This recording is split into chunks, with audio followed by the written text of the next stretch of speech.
Hello friends, welcome to trade market. आज बहुत अच्छे होंगे। बात लेते हैं निफ्टी की वनडे सेशन की। आने वाले हफ्ते में क्या रहेगा, कैसे प्ले करना है, सबको समझेंगे। शुरुआत सबसे पहले अगर कर ली जाए इस हफ्ते की सिचुएशन से, तो ये हफ्ता कहीं ना कहीं मार्केट में एक वेट एंड वॉच वाला रहा। निफ्टी के चार्ट में अगर हम देखें तो Nifty overall almost almost 300 point की रेंज में ही फंसा रहा। ये रेंज थी 23,800 से 23,500, और एक ट्रेडर के लिए कहीं ना कहीं एक डायरेक्शनल मूव कहीं ना कहीं एक बड़ा प्रॉफिटेबल होता है। बट एक रेंज में जब बाजार फंस जाए, काफी अनसर्टेनिटी हो, काफी है ना रेंज बाउंड सिचुएशन देखने को मिले, है ना वोलेटिलिटी देखने को मिले, तो इसमें नुकसान भी बहुत होता है। देखा जाए तो ये मार्केट ऐसा ही है फिलहाल इस हफ्ते में, जहाँ पे एक दिन तेजी होती है तो अगले दिन ही हमें एक मंदी देखने को मिल जाती है।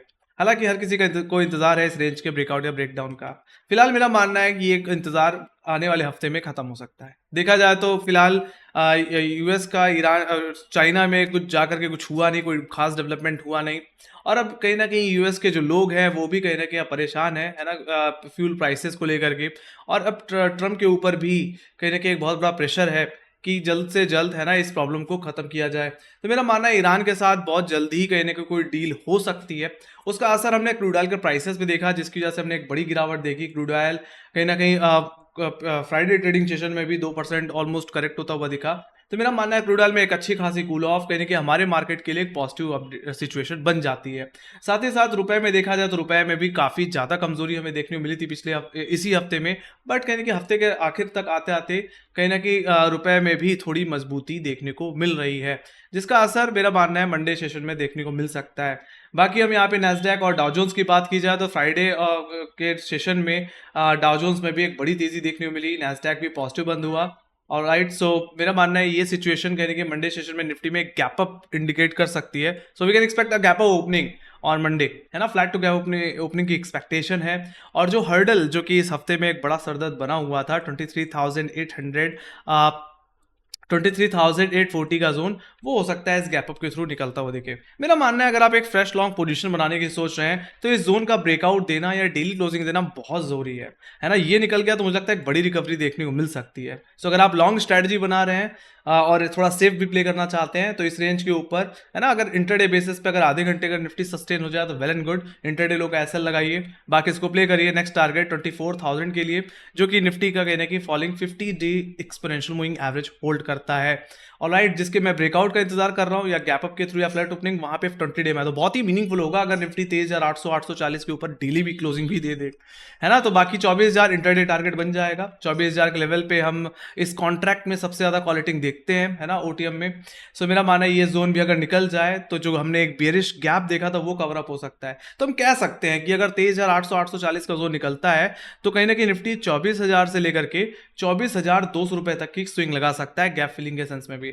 तो वहां तक की स्विंग की एक्सपेक्टेशन में आने वाले हफ्ते में लेके चलो। मेरा मानना थोड़ा पॉजिटिव मूव हमें अब देखने को मिल सकता है। कहीं ना कहीं प्राइवेट बैंकिंग स्टॉक्स की भी बात की जाए तो वहां पे भी हमें प्राइवेट बैंकिंग स्टॉक्स हो चाहे पीएसयू बैंकिंग, सभी में वापस थोड़ी रिकवरी निचले स्तर से अब देखने को मिल रही है। साथ ही साथ कहीं ना कहीं हमारे जो फार्मा स्टॉक्स थे, है ना, फार्मा स्टॉक्स भी मेरा मानना है आने वाले हफ्ते में थोड़ा डिफेंसिव प्ले हो सकते हैं। डिफेंस स्टॉक्स में भी देखा जाए तो वहां पे भी मुझे लगता है थोड़ी तेजी आने वाले हफ्ते में देखने को मिल सकती है। कुछ सेक्टर्स हैं जो कहीं ना कहीं इस तेजी को सपोर्ट कर सकते हैं। बाकी क्रूड ऑयल में गिरावट और रुपए में मजबूती कहीं ना कहीं ये भी कहीं ना कहीं एज अ कैटलिस्ट कहीं ना कहीं मार्केट में काम करने वाले हैं।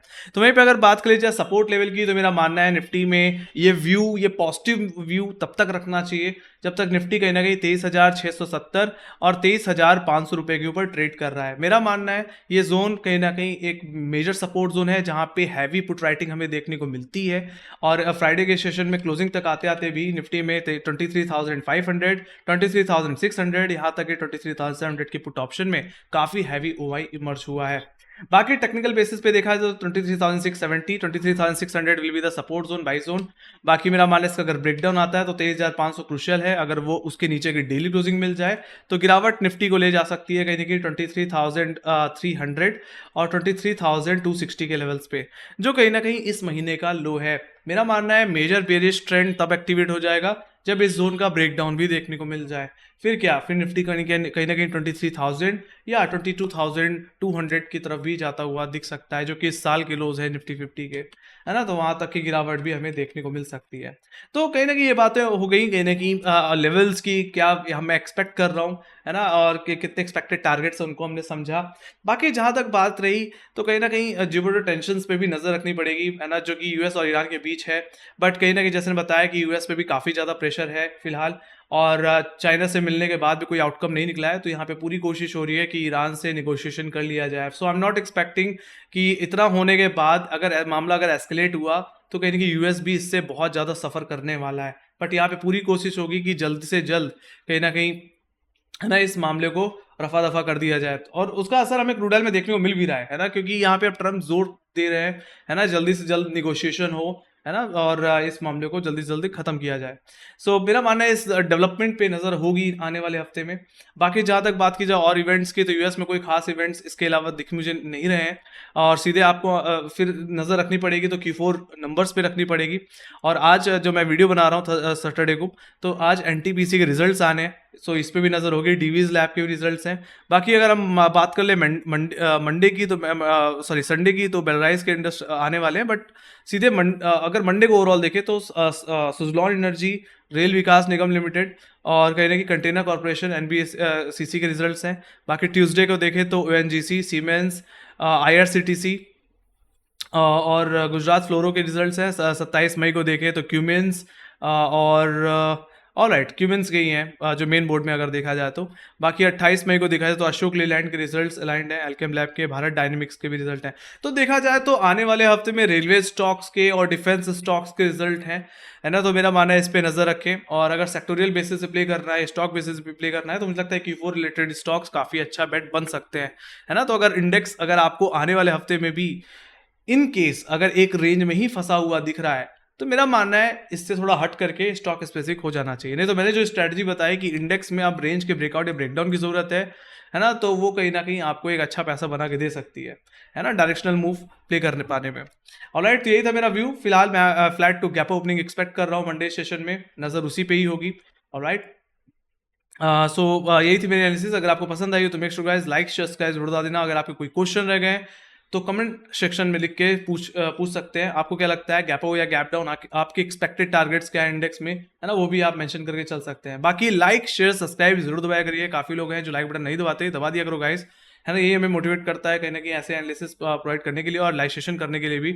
सो press the like button. Alright, so इसी के साथ thank you very much for watching. Bye guys, see you next video, take care guys, love you, bye.